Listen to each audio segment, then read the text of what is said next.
Antes de que siquiera pusiéramos un pie en el vestíbulo de ese lugar, el terror ya se había anclado en mi subconsciente.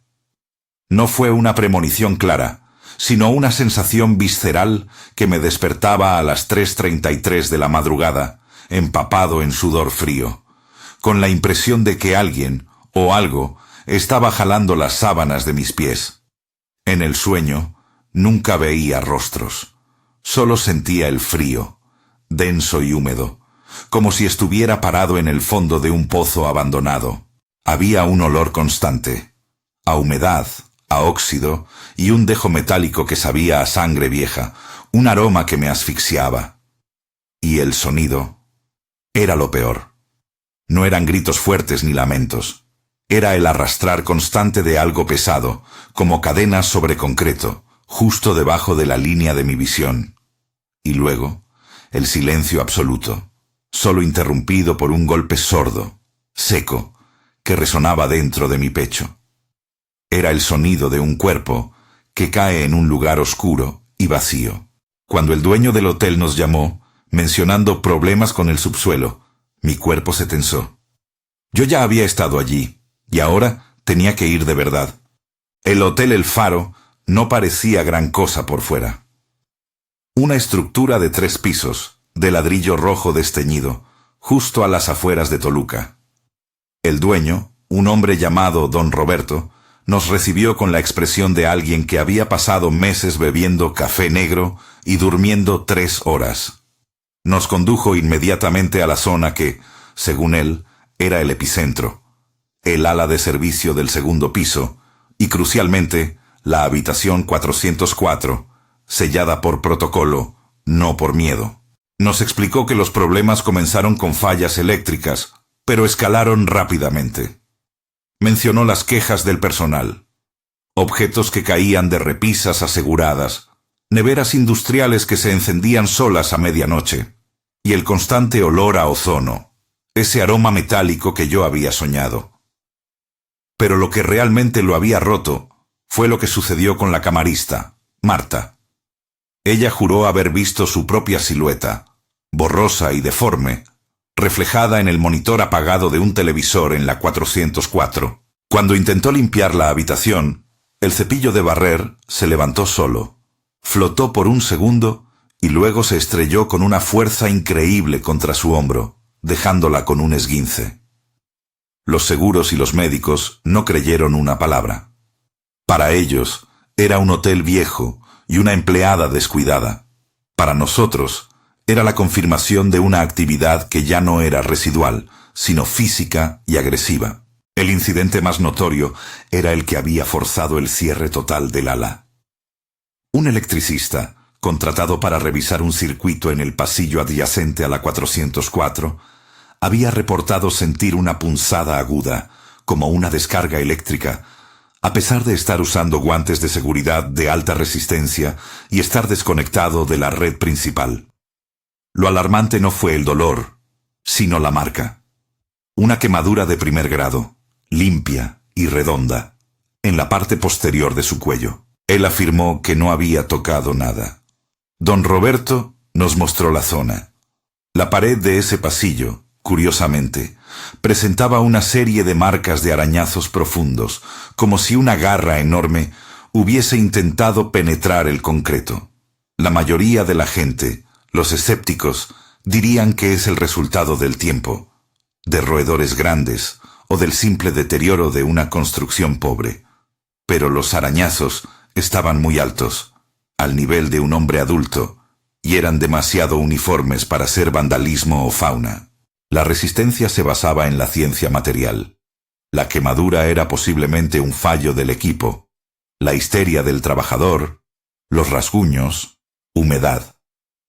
Nosotros sabíamos que cuando una entidad logra dejar evidencia física y consistente, que viola las leyes de la termodinámica y la física básica, la explicación simple es la mentira más elaborada. Instalamos las cámaras térmicas, registrando una caída de 15 grados Celsius justo sobre esos arañazos, en un ambiente donde la temperatura ambiente se mantenía constante. El método de investigación tenía que ser diferente aquí.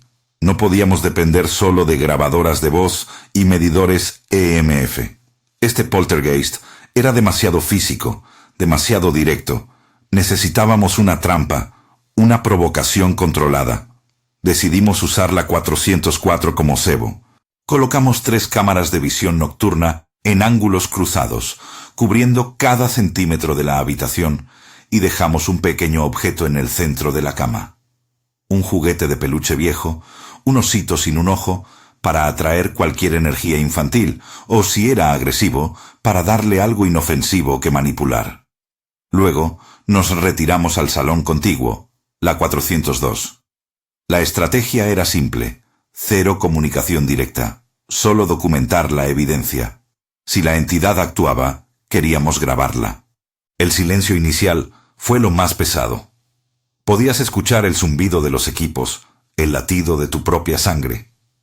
Pasaron casi 2 horas sin nada, solo lecturas de EMF estables. Mi compañero, Ricardo, comenzó a dudar, sugiriendo que tal vez la energía se había agotado. Justo cuando Ricardo estaba por hablar, una de las cámaras de la 404 captó movimiento. No fue el osito, ni la silla, fue el colchón. Se hundió lentamente, como si una persona invisible de unos 80 kilos se hubiera sentado pesadamente en la orilla, creando una depresión profunda que desafiaba la gravedad.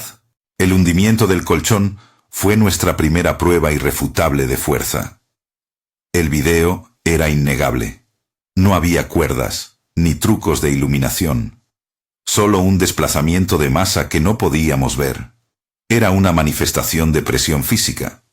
Pero la entidad no se detuvo en la cama. Unos segundos después, el osito de peluche, que habíamos dejado impecablemente centrado, fue lanzado violentamente a través de la habitación, golpeando el espejo del tocador con un ruido seco. La cámara térmica reveló de inmediato la presencia de una nube fría, moviéndose rápidamente desde la cama hasta el espejo. Una mancha azul oscuro de 5 grados Celsius. Lo más escalofriante, sin embargo, ocurrió en la grabadora de audio que habíamos colocado bajo la cama. No se grabó la voz de un niño ni un lamento. Escuchamos el sonido de algo siendo arrastrado, el mismo ruido de cadenas sobre concreto que había escuchado en mis sueños, seguido de un jadeo seco, casi inaudible. Era la respiración de alguien que lucha por tomar aire. Ricardo revisó la grabación y se puso pálido. Me pasó los audífonos. El jadeo se convirtió en una tos áspera. La entidad no estaba tratando de comunicarse con nosotros. Estaba manifestando el dolor de su propia muerte. La mecánica detrás de este nivel de actividad física es simple, pero aterradora. La entidad está extrayendo energía directamente de la estructura, de los circuitos eléctricos y posiblemente de la bioenergía de cualquier ser vivo cercano. No es un fantasma residual, es un poltergeist inteligente con el poder de manipular la materia. Por eso los electricistas sentían descargas, y por eso Marta tuvo el esguince. Había una razón histórica. El Hotel El Faro fue construido sobre lo que solía ser la cárcel municipal a finales de los 40. Y en 1952 hubo un colapso estructural en las celdas de aislamiento del sótano, dejando varios prisioneros atrapados y muertos por asfixia y aplastamiento. Si nuestra teoría era correcta, el espíritu no estaba atormentando el lugar, estaba intentando escapar de él, reviviendo el trauma de su muerte. Necesitaba energía para mover la roca y el concreto, y eso lo volvía peligroso. El golpe seco que resonaba en mi sueño, el sonido de un cuerpo cayendo, era probablemente el techo de la celda colapsando. La humedad y el olor a óxido eran la fosa donde murió. La entidad no estaba buscando atención, estaba buscando libertad, y usaba la agresión para conseguir la energía necesaria para manifestarse. Ignorar un poltergeist de este calibre no es una opción, es una sentencia. Las consecuencias de dejar esta entidad sin resolver eran obvias y catastróficas. El dueño ya había experimentado la fuga de personal y la pérdida financiera. Pero lo más peligroso era el riesgo para la vida humana. Si la entidad era capaz de lanzar un cepillo con la fuerza suficiente para causar un esguince, era capaz de empujar a una persona por las escaleras o de manipular el cableado eléctrico hasta provocar un incendio. Un poltergeist, con la habilidad de la manipulación física, aprende de sus interacciones. Si se da cuenta de que la violencia le da más energía o le da la capacidad de manifestarse más claramente, la usará repetidamente. Ya habíamos visto la progresión, de fallas eléctricas a marcas de quemaduras y objetos volando. El siguiente paso, el paso que temíamos, era la posesión o la manifestación material completa. No podíamos abandonar el hotel solo con la evidencia. Teníamos que intentar desactivar la fuente de energía antes de que la agresividad escalara a un punto de no retorno. La 404 era solo el punto de salida. La verdadera fuente de poder estaba en los cimientos, en las antiguas celdas de aislamiento. El siguiente misterio no era la fuerza bruta, sino la inteligencia camuflada. Mientras revisábamos el video de la 404, Ricardo se percató de un detalle que nos hizo sentir un escalofrío que no era ambiental. Justo después de que el osito fuera lanzado, en la grabación de audio, se escucha algo más allá del jadeo. Una voz, baja y distorsionada, que parece estar imitando un nombre. Lo repetimos varias veces, limpiando el ruido de fondo.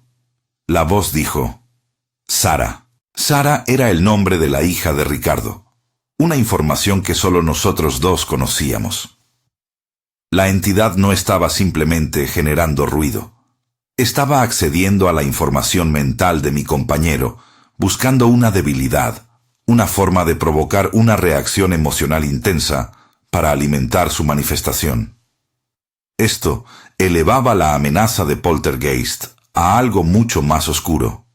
Una entidad predadora que no solo extrae energía cinética, sino también energía emocional y psicológica. Si podía imitar la voz o usar un nombre familiar, la capacidad de engaño se disparaba.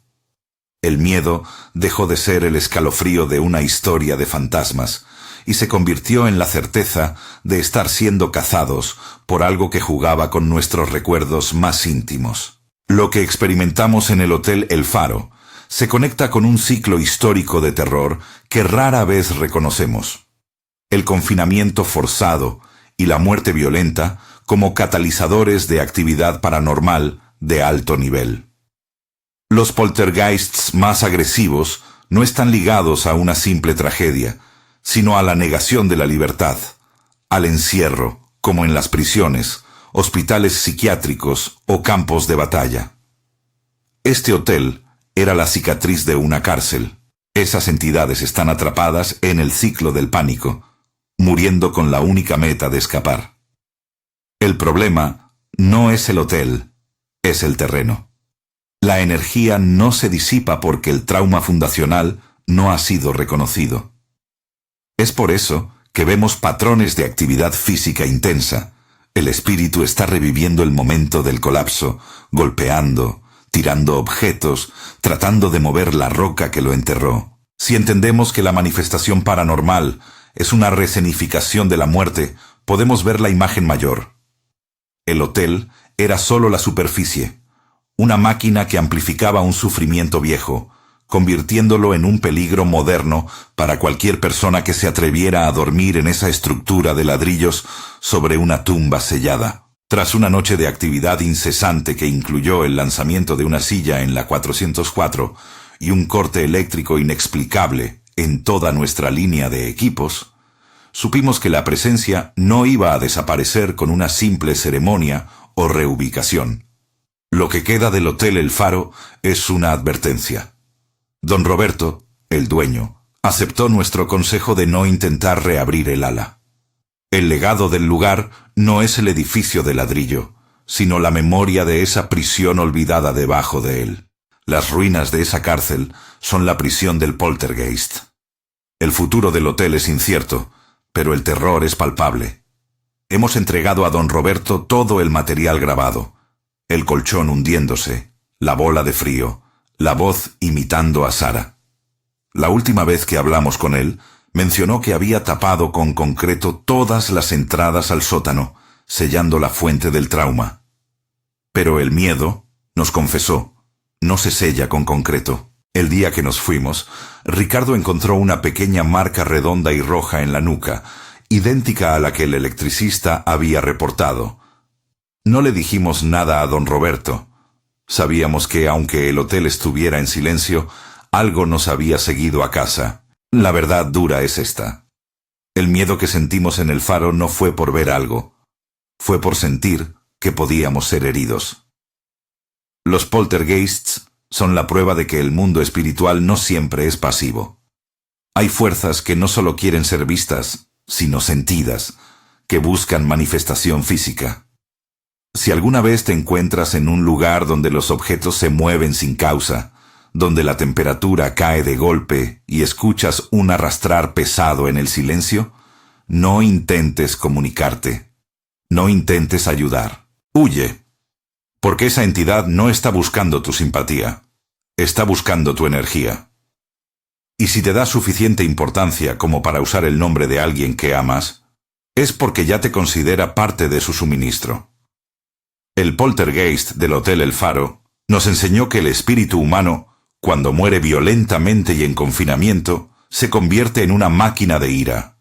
Y esa máquina, en algún momento, necesita golpear algo para saber que todavía existe.